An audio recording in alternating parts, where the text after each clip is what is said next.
I think the first third of the population is that young third of the population that jumps right in. They can't wait.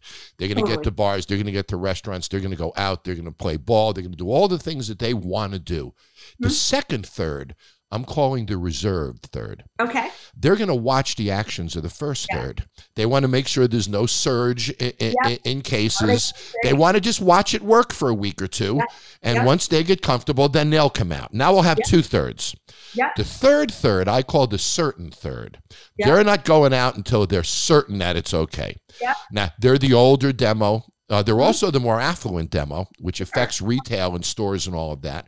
They're going to want to see a vaccine. They're going to want to know that they're completely safe before they go out. I don't want to share someone else's thoughts. I want to create my own original thoughts.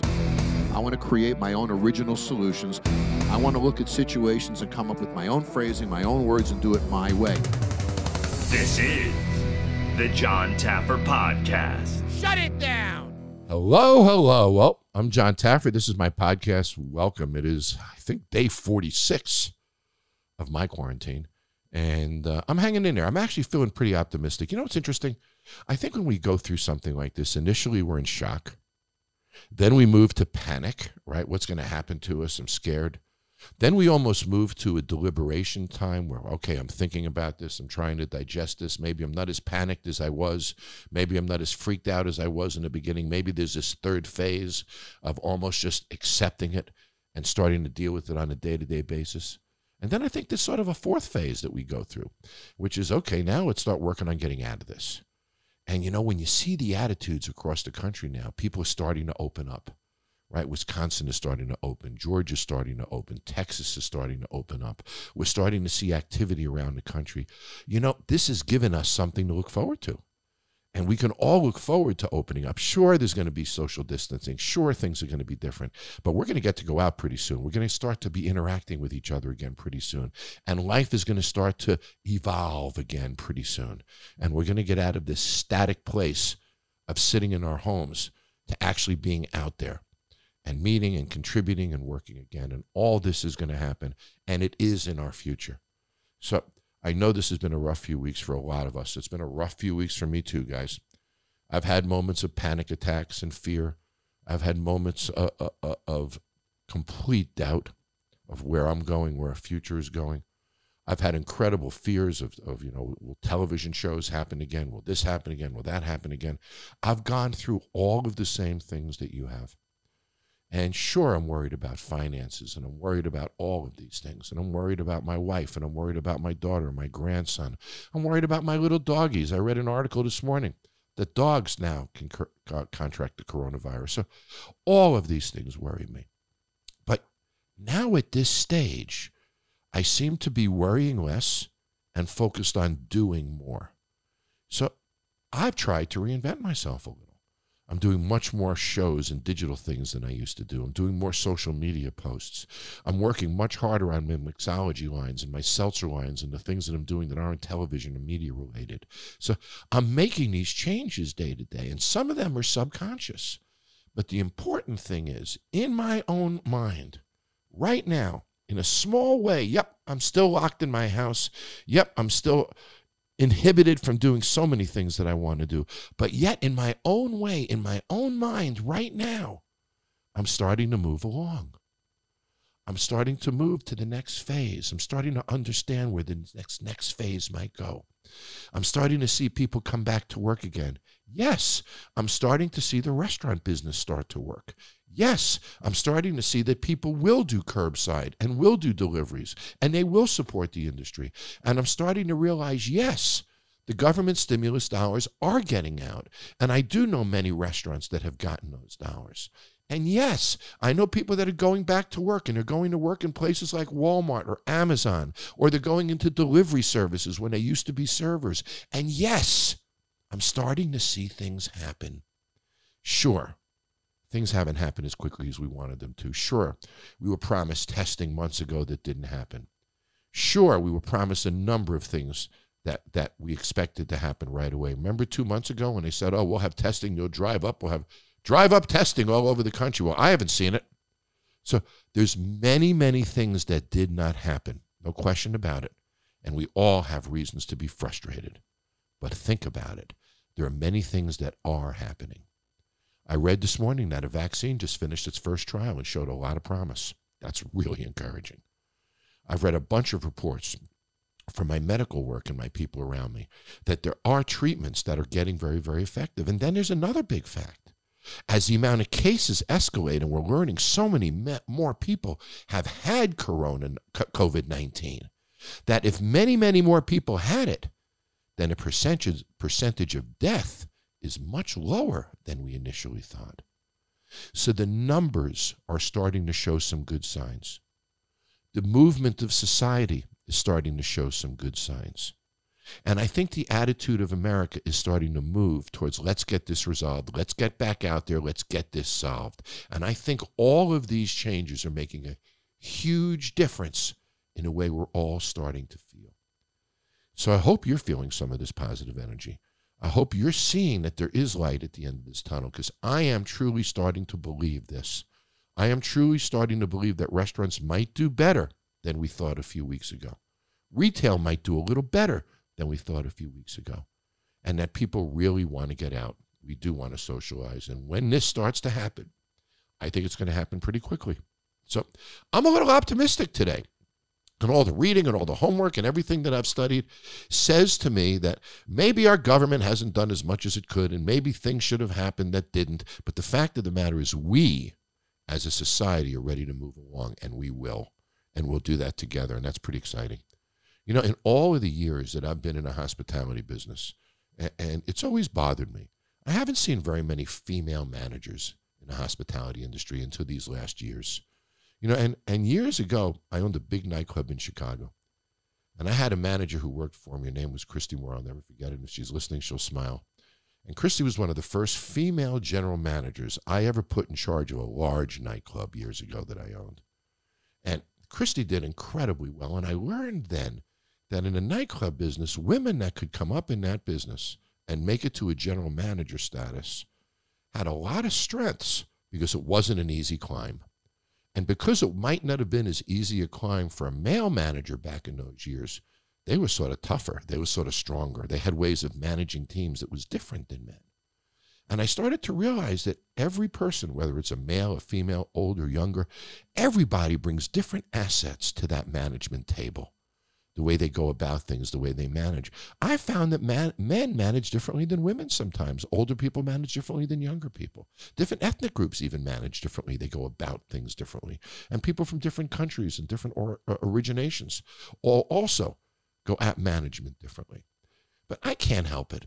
I've always had a huge amount of respect for that female manager who comes up in a male business and kicks butt. I've always had incredible respect for that. Well, Erika Nardini is the CEO of Barstool Sports. Now, Barstool Sports is worth about $450 million now. It was started by Dave Portnoy back in, I think, 2003.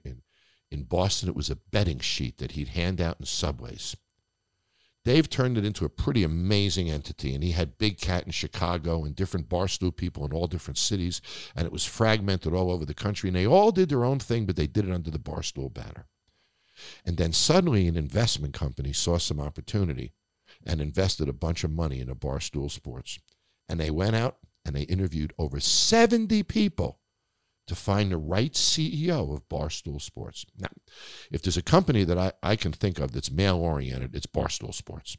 And I know this because I came from Spike TV, which was incredibly male-oriented at the time.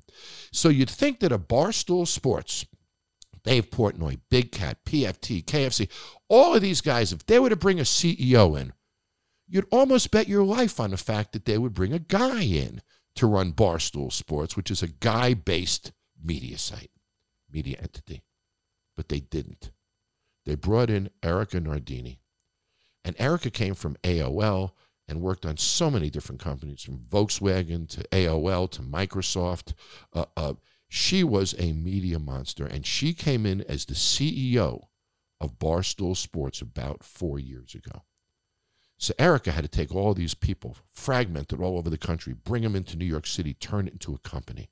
She then had to raise capital. She had to put in structure. She had to put in P&Ls. They didn't even exist when she took over. Erika came in And Dave Portnoy is the face of Barstool, runs the content of Barstool. But behind the scenes, Erika Nardini runs Barstool Sports. A woman runs Barstool Sports. And she's an incredible media genius. And what she's done with this company and the way she's done it and how she's gone about it is an incredible story. So, we've had Dave Portnoy on this podcast. We've had Big Cat on this podcast. I've been on all of their shows, and I go to Barstool every time I'm in New York. These are very, very close friends of mine. So it's really an honor to have Erika Nardini on my podcast today. So when I come back, we're going to talk to Erika not only about Barstool Sports, but she's a sociology major. So let's talk about what's going on in our society. How are we dealing with these crises now? What does it mean to the media business? What does it mean to us? And what does it mean to Barstool? When I come back, I'll be with Erika Nardini.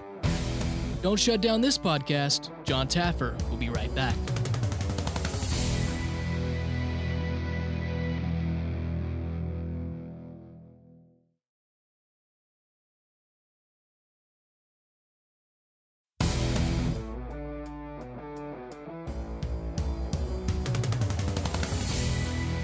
How you doing? Good. How are you, Erika? I'm good. You hanging in? I'm hanging in there. You too? I am. Are you in Vegas? I'm in Vegas. Where are you in the city? Good. Are you yes. Yeah. How long have you been in your apartment? Too fucking long. I hear you. I think we're on 44 days or something. Yep. You're about We're to gonna say. get through it though. Yeah. Yeah. Well, there's a lot to talk about. So it's my pleasure to have a friend, because we've known each other and worked together for a few years. Erika Nardini is the CEO of Barstool Sports. Now, it's funny, when people think of Barstool Sports, they always think of men, right? And Portnoy and Big Cat and PFT and KFC. And, of course, these are all my buddies because I've spent a lot of – everybody thinks that Barstool is such a male-oriented company, but it's run by you. And what's amazing to me, Erika, is I did some homework on you these past couple of days. You have quite a history. I mean, you have quite a history. You've won a lot of awards in the media business. You're an extremely successful female CEO. And when I look at the things that you've touched, from Volkswagen to Microsoft to AOL, did you know that this was the industry that you wanted to be in, media? Yes. I knew the minute I touched the internet, I always wanted to be in the internet. Like, I found myself there. I always wanted to work in advertising. I didn't get a chance. Like, when I first graduated from college, the ad business was different then. It was more glamorous than it is now. Like, there was more respect. It was more creative. Like, it was cooler than it was now. I used to watch, when I was in high school, this show called 30 Something, which you might remember. Sure. But all I wanted to do was to work at an ad agency. And I didn't get hired at one. And so I worked at Fidelity. I thought I was going to be a lawyer, and then, I made my way through the back door into advertising and really into advertising. And then I got a chance to work in media and the internet that's where I will always want to work. And your timing was great, because you came in right in the sweet spot. So you came in at a time when I was lucky. The industry was in its infancy. So when you were with AOL, for example, you were very instrumental in their marketing department, right? Their channel marketing and such. Mm-hmm. What's different today when you look at a Barstool, which has evolved for many, many years? People don't realize Barstool's been in business, 15 years? About 17. 17 Dave years. started in 2003, 2004. Right. And Dave, as you know, is my buddy, and he's been on this podcast. And, Dave tells a story of when he started. It was a betting sheet in Boston, and he used to run down to the subways at 4:30 in the morning to hand them out. And it wasn't easy. He worked his butt off to pull this together. So I lived in Boston when he created it, and I remember him. And I remember he used to have these models. There would be a fight to go into the T station in Boston, where everyone handing out like one paper on a thinner piece of paper than the next guy. And Dave was right there in the mix with everybody else, which was awesome. Like, it was a great way to begin. How do you stay relevant in this business? I know David has his pizza review, and each of the people that are on your media team, if I can call it that, your entertainers, and They all have their own little niche and their own little audience, but this evolved. I mean, this wasn't Barstool just a few years ago. So how do you manage a media machine like this and build brand equity when there's so many different voices involved in the brand? Yeah, it's a great question, John. So, one is I think you have to love what you do. You've got to be honest about, you got to know your shit. You got to know what you're doing. I mean, it's no different for you. Like, you're an authority. You keep up on everything. You know everything. You're always talking about it. You're thinking about it. I think people can see through the mailing in of everything. Like, on the internet, there was a time where, kind of like the era of content farms, where content was just created just to get more money from Google or to get better position in a feed on Facebook. Dave and Dan Katz and Kevin Clancy, the early Barstool guys. What's interesting about right now and being in this quarantine and with COVID is that, they've gone back to what it was like at the beginning of Barstool, which is really all they had was their brains, access to the newspaper and then the blog. They had Twitter. They didn't have any money. They didn't have any studios. All they had was what they were reading, seeing, their reaction to it, and how they shared it back. And I actually think that that's what relevance is, it's being in touch with what's happening. It's being curious about it. It's expressing it in a way that people can connect with and relate to. And then it's keeping that conversation going. And, we've done that in the last, I've been at Barstool now 4 years. When I got to Barstool, we had 3 very early podcasts, and we had the blog and Twitter. And that was really it. And now, we probably had 5 million uniques. Now we have 100 million uniques. We are on every platform imaginable: Twitch, Snapchat, Twitter, obviously, Instagram, TikTok, radio, video, OTT. We're everywhere. But the way we did it was just by taking the people and the personalities and that perspective that they had to begin with and just finding new avenues and new places to put it. So when Barstool sort of came together, there was Barstool Chicago, Barstool Boston, all these different cities. And, Dan was in Chicago, if I'm not mistaken, Big Cat, and he was doing his thing in Chicago and different, but they were very separate in essence. They were sort of using the same website and the same handle. So now you come in as CEO, the company gets capitalized, right? It's an equity deal is done. Suddenly it's a multi-million-dollar company, and you've got to take all of these pieces from all over the country, pull them in and turn them into a cohesive company. Was that hard? Yeah, it was hard.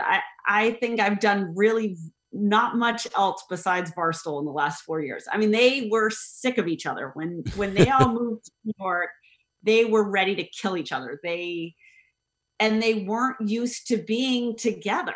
I remember my interview process, I asked Keith Markovich, who's the editor-in-chief, I said, hey, when's, just out of curiosity, how often do you talk to Dave? How often do you talk to Dave? And he was like, oh, I think the last time I talked to Dave on the phone was at Christmas when he gave me my bonus. And this was in, May. So they didn't talk to one another. What Dave did, which was actually really brilliant, is he had them on a clock. And he basically was like, every 30 minutes, a blog drops from everyone. And so he was always very much about productivity. And he knew, because he was, a young entrepreneur who had nothing but his own brain to build this thing, that frequency mattered. And the more you had to say and the more consistent you were with publishing it, the more audience you would attract, the more engaged that they would be. So, when I came to Barstool, it was funny because, John, that there wasn't a P&L. They didn't know one another. They hadn't physically been together beyond 2 or 3 of them. There was this whole world of, I couldn't tell if they worked for Barstool or not. So when I first got there in 2016, there were probably 40 people that had Barstool in their social handle. And they blogged, but they weren't on the payroll. So I was trying to figure out who's on payroll? What do we have here? And then who are all these people on the internet? So And, we didn't have an office. We had to build an office. We had to move everyone together, and everything was a fight. The seating chart was a fight. Who got the studio was a fight. So it's been a wild ride. But mostly everybody wanted to win, and everyone shared this same, we were all in it together, and we all knew that there was, we had a little bit of money at that time. We could make a couple hires that they had never been able to make before. We were getting meetings that would never have otherwise happened. And everyone was really committed to the work ethic in this company is incredible. Like, everyone was committed to try to win. It just was tense because no one knew what winning was or if we could really do it. So it was an insecure time, but an exciting one. Yeah. And then you had all these different personalities who were used to operating independently on their own. And now you had to pull them in and create a corporate culture, in essence. Which is now I've been to your office a bunch of times, as you know, and I love it. I never come to New York without going to Barstool. And it's fun for me to watch not only the evolution of the company, because Dave, Dan, and I did Blog Rescue, I think almost 9 years ago now, but to see the offices, then to see the new offices and the move and the studios, and it's an incredible thing to watch as the team comes together. And it's interesting, you're sort of the unsung hero of Barstool. And I don't know about that. Well, let me tell you why. Dave and Dan and Kevin and PFT, they've all done amazing jobs, but you've taken this company and without people even knowing who you are. Right, you're behind the scenes. If you ask people who runs Barstool, Dave, of course, is the name that typically, from behind the scenes, you took these pieces, connected the dots, turned it into a cohesive, functioning media company in New York with serious advertising and stuff. They brought the content. They brought the idea. You really made it into a business in very many ways, didn't you? That's nice to say. Yeah. We're a real company now, and we're a force.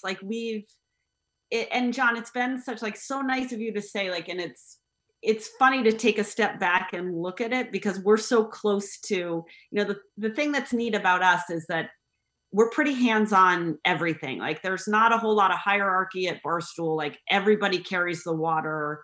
And we just set, Dave has this phrase of brick by brick, which is part of the Barstool ethos. And that's really how, I felt like I had a job to do, which was to bring them together, to get people to give us a chance, to hire for the type of roles that I knew could make us bigger, to provide stability and cohesion and a sense of connection, and to communicate. And to also push, for us to, to push people to go further and do more and try things. And the best part was everyone was just really willing. I think there's a lot of companies where they say they want to grow, or they say they want to evolve, or do something different than they're doing today, but they don't really want to do it. I also think there's a lot of, I give Dave and Dan and all of our guys, but even really actually Dave in particular, a lot of credit, where I also think it's one thing to say you want a CEO and you say you want a partner and you say you want to have someone come in. And it's another thing entirely to let that person be successful. And he and I just clicked. We've always clicked. He's the single best person I've ever worked with. And I think that matters, because I think if there was someone who came in, one of the things he and I were talking about was when the interview process was happening of me coming to Barstool, there were 70 some odd candidates, and 69 of them, or whatever the number is, told him what needed to change. You got to change this, shouldn't be doing that. Loaded questions on what about this? And the only person who didn't ask that was me. And because I didn't want them to change. The magic was who they were. Well, you were a fan at that point. Right? I was. Yeah. I wore the merch. I lived in Boston when he started it. So I think that's partly wise. I never wanted to change them. I just wanted to grow and evolve them and build something that none of us knew what it could be, but we were ready to go have a try at it.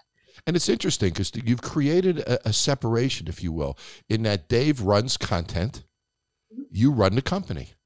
right? And it works very, very well, and you complement each other really well.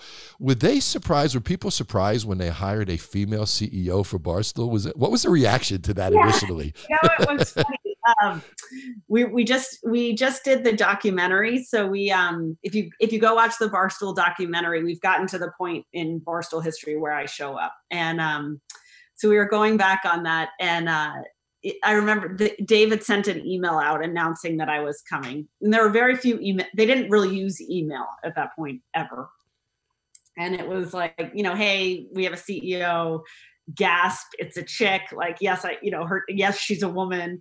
I think people were surprised. I felt like I was the right person for the job. And to be honest with you, like the Barstool people were just, I think, so happy to have somebody come in and like, what the are we doing here? Like, oh shit, their sanity is on the way. And they were always very welcoming. To be honest, like in our tribe or our company, we don't treat people different. Like you're a woman, you're a guy, like you're this, you're that. Like everyone's so busy on building something that no one even really looks up to think about who you are. I think people outside of the company and, my network had a very different reaction of like, oh my God, like, how could you go there? And you're a woman and what are they like? And all that kind of stuff. Well, it's interesting. When I met you, I was a little surprised to hear, right, of a female CEO at Barstool based upon my knowledge. And when I met you, it all made sense. It did, because the fact of the matter is, and I hope you take this with the compliment that it's meant. You're a guy's girl. Oh, totally. I'm basically a dude. You are a guy's girl, and when I met you and spent time with you, you don't dress like a guy. You dress very much like a girl. But the fact of the matter is, you have this relatability to men and sports and Barstool. So I love it. Like. It's actually funny, John, like I'm almost more comfortable with men I spend so much time with guys at this point. Like I like what they talk about. I like their humor. And so, like it's been that part of it was always really seamless. And we've added a lot of women. So, that's been awesome too. Yeah. So let's change topics a little bit. Okay. When you went to college, you studied sociology. Mm-hmm. And, when you talk about sociology and what's going on right now in our society, boy, this is a study in sociology right now of what's going on. Completely. And, you're looking at this as an experienced media CEO. You're looking at this as a female, but with a great male orientation in the world that you're in. You're in a very social business. The people that you're around are social animals and such. Mm-hmm. When you look at everything going on now, as somebody who studied sociology and is right in the middle of our culture, what do you think happens? I mean, I understand that the media business that you're in pretty much travels on, right? There's no location basis to what you're doing. But what do you think happens in New York City? What do you think happens to society with spacing and such? I'm sure you've thought about this and come up with some view of where you think we land. Yeah, I think about it all the time. I moved to New York City because I had this sociology professor in college who, and sociology is obviously like the study of people in groups. And he said, he had one line, and it was really like one of the biggest things that stuck with me coming out of college, which was that every person in their life should live in New York City for 6 months. Like whether you love it or you hate it, or I was from a very rural, small town. Like I didn't come from anything. Like New York City scared the shit out of me, but I basically never left. So I think something really interesting is happening. One is, I think it's very unnatural for people to be this alone. I think it's very unnatural. I don't like it. I think the monotony of every day being the same. I think the confinement is very hard. And I think people are craving connection to one another. And while, yes, like the virtualness of it can solve for some of it, it really doesn't solve it. I think that there is going to be an explosion of people wanting to get back out in the world. Like the minute, I think the hardest thing that I think about is it's going to be hard to maintain the distancing. Like you're from the restaurant business. Like, John, the minute I can go to a bar or a restaurant, like, I will be in that bar, in that restaurant. I can't wait. I cannot wait to go to a bar. I cannot wait. You know, it's interesting. Like, it's interesting. A month ago, I'm not sure people quite felt that way, but now they're ready. I agree. I think we've gone through these phases of disbelief, of immense personal panic about your health. Like, am I going to get this thing, where everyone wanted to be home and I was buying like cleaning supplies. I don't think I would ever, like, I was panicked about cleaning supplies. Then I think kind of, there's a depression that settles in, or just like the status quo settles in. And I think now, people have kind of evolved to two things, which is a very big fear about the economy and livelihood and income, and really like your personal finances. And I think the second thing is people are just craving being back in the world. And I think the thing that will be different is, I think young people will go out in droves. I think it will be very hard to socially maintain social distance. I just don't think it's natural. And I think older people, it's going to take them a while to come back. So what I think that means is, if you look at businesses that are dependent on, let's say a 60 plus consumer being in that business, I think that's going to be hard. I think if you have a business for 25-year-olds, they're going to come back. Yeah, I agree. I've sort of split it up in thirds in my mind. I think the first third of the population is that young third of the population that jumps right in. They can't wait. They're going to get to bars. They're going to get to restaurants. They're going to go out. They're going to play ball. They're going to do all the things that they want to do. The second third, I'm calling the reserved third. Okay. They're going to watch the actions of the first third. They want to make sure there's no surge in cases. They want to just watch it work for a week or two. And once they get comfortable, then they'll come out. Now we'll have 2/3. The third third, I call the certain third. They're not going out until they're certain that it's okay. Now, they're the older demo. They're also the more affluent demo, which affects retail and stores and all of that. They're going to want to see a vaccine. They're going to want to know that they're completely safe before they go out. So, and I'm rounding it out third, but I think totally right. I agree with, so that first third gets us going. If we do a good job with that first third, meaning the restaurants operate safely and the stores operate safely, the second third is a natural. They will start to pile in. And then I think our economy starts to do okay. But, Erika, you're pretty fashion conscious, because when I see you, I think that you're very fashion conscious in the clothes that you wear and the way you do it. But when you're sitting home, you have no reason to buy fashion. At all. You don't need a new outfit right now. You don't need new shoes right now. So that each third, when they go out now, they start buying clothes again. They start engaging in all sorts of retail. I'm concerned about that third because they so impact the industry. Can I say hi? Can I say hello? Sure. You want to say hi? Come say hi. You want to say hi? Hi. Okay. I'm John. What's your name? This is John. Do you want to say hi? Tell them what your name is. John. Hi. Nice to meet you. Nice to meet you. Okay. You guys doing okay? 35. We're hanging in. We want to know what 6 times 7 is. But yeah, I agree with you. Like, I was reading something that in terms of fashion sales, tops are selling. Because that's what everybody sees. So it's like everybody wants a different outfit for their Zoom, but that's basically it. It's funny. Years ago, I used to get a kick out of Dave Letterman, who wore a beautiful jacket and a tie. And then when he stood up, he was wearing torn up jeans and sneakers, right? So I wonder, because I'm sitting here in a pair of shorts right now. So I've got a shirt on. Right. That's right. Like, who cares at the bottom? Yeah. So I'm crazy doing interviews these past few weeks. So I'm wearing a suit with shorts underneath. Everything is waist up right now. Totally. Everything is waist up. Everything is waist up. That and scarves and hats, I think, are going to sell. You're going to be selling so many scarves and hats. Yeah. You have a positive outlook going forward, don't you? Very positive.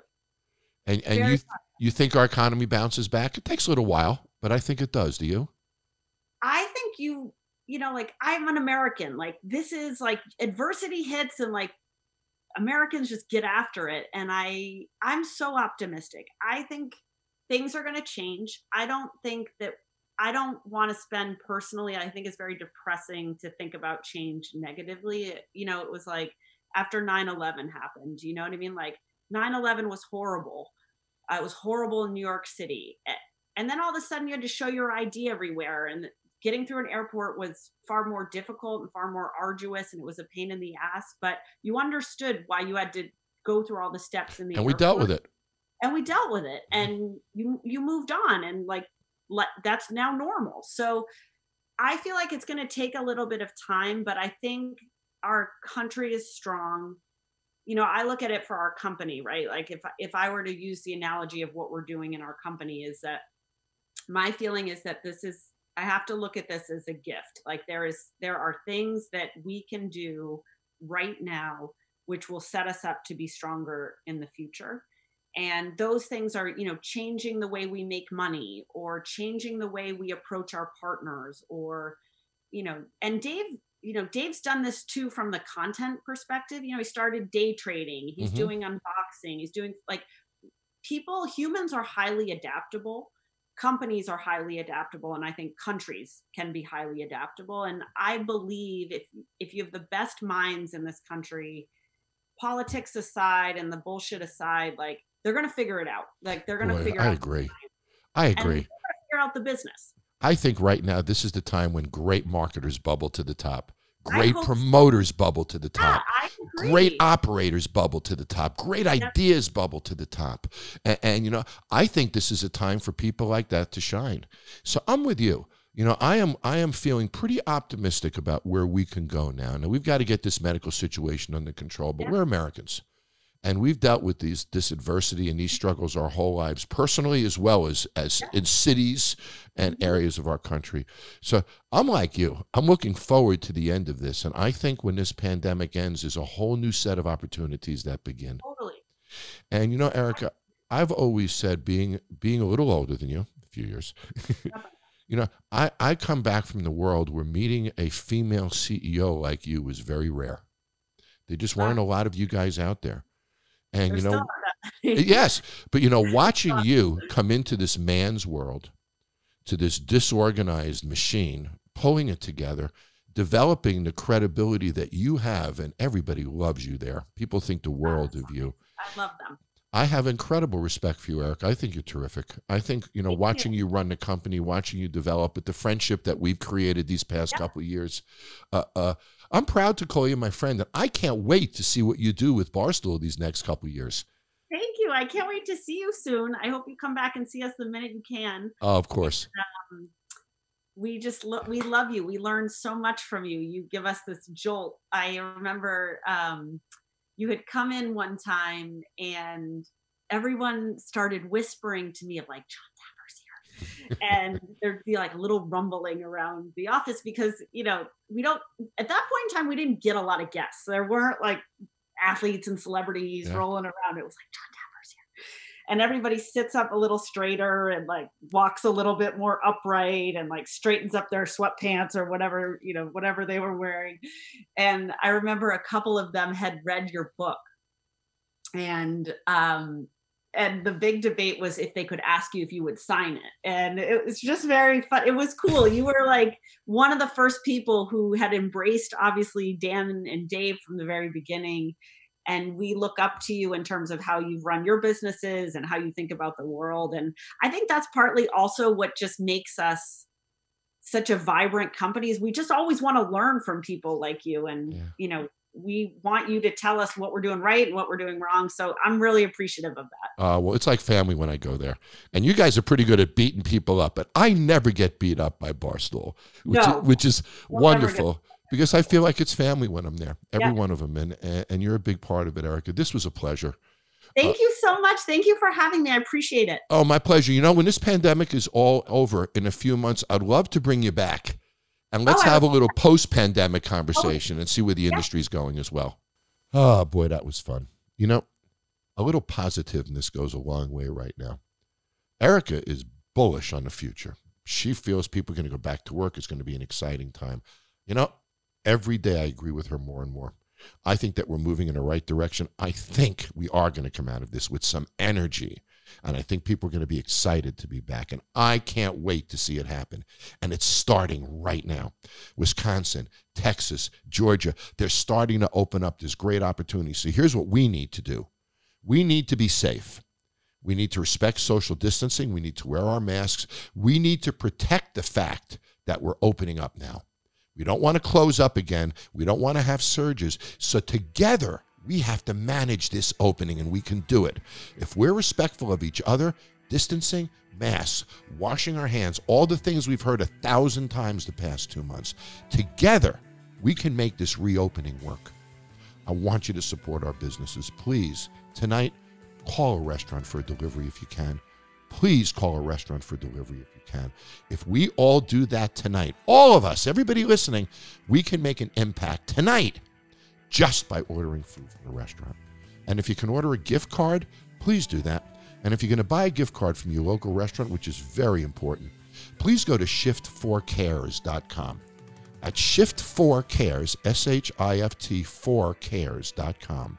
If you go to that site, you can buy a gift card at any of your local restaurants, and the restaurant gets another 5% on top of what you spend. So if you're going to buy gift cards, please do it through shift4cares.com. Please go to the National Restaurant Association site and support the employee funds if you can. And please look at those companies that are supporting our industry, that are donating and stepping up. Let's support the products that are supporting us. Thanks, everybody. Talk to you all next week. Let's hang in there. Things are getting better. Together, we will shut this down. Talk to you next week. Subscribe to the Jon Taffer Podcast right now for more episodes every Thursday.